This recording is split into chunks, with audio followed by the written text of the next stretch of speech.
నిరాశపరిచిన parliament ఎన్నికల్లో భారీ మెజార్టీని లక్ష్యంగా పనిచేస్తామని అన్నారు మాజీ మంత్రి తుమ్మల. కొన్ని రాజకీయ సమీకరణల కారణంగా కొద్ది తేడాతో ఓడిపోయామన్నారాయన. ఇప్పుడు ఖమ్మం జిల్లాలో కూడా టీఆర్ఎస్ బలోపేతమైందని, ఎంపీ ఎన్నికల్లో తప్పకుండా గెలుస్తామని ధీమా వ్యక్తం చేశారు తుమ్మల.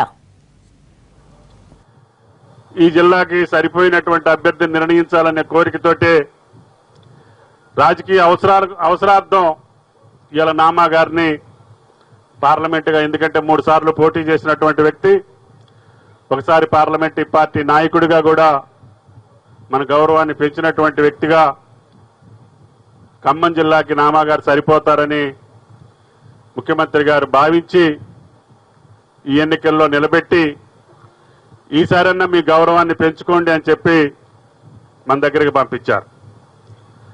ఇందాక అజయ్ గారు చెప్పిన లెక్కల ప్రకారంగా మరి చేరినోళ్ళ ఓట్లు, పోటీ చేసి ఓడిపోయిన వాళ్ళ ఓట్లు లెక్కేస్తే ఒక 10 లక్షల మెజార్టీ ఉంటుంది. అజయ్ గారు చెప్పినట్లుగా 2+2 రాజకీయాల్లో 4 కాదు. ఎందుకంటే చేరినోళ్ళ అమ్మటి ఏం జరుగుద్దో ఏమొస్తుందో ఉన్నోళ్ళని జాగ్రత్తగా ఉండాలి.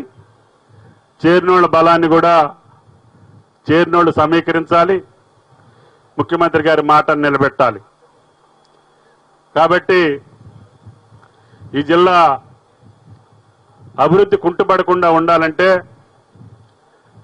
ఓడిపోయినంత మాత్రాన ఖమ్మం జిల్లా వేరుగా ఉండాల్సిన అవసరం కానీ, అభివృద్ధి వెనకబడాల్సినటువంటి అవసరం కానీ, ఖమ్మం జిల్లా ప్రజలు ఆశల్ని ఏమాత్రం కూడా వమ్ము చేయకుండా ఏ స్థానంలో ఉన్నా, ఏ పరిస్థితుల్లో ఉన్నా మనం తలపెట్టినటువంటి భారీ కార్యక్రమాలన్నీ కూడా ఈ టర్మ్లోనే పూర్తి చేసి ప్రజలను మనం మెప్పించుకోవాల్సినటువంటి అవసరం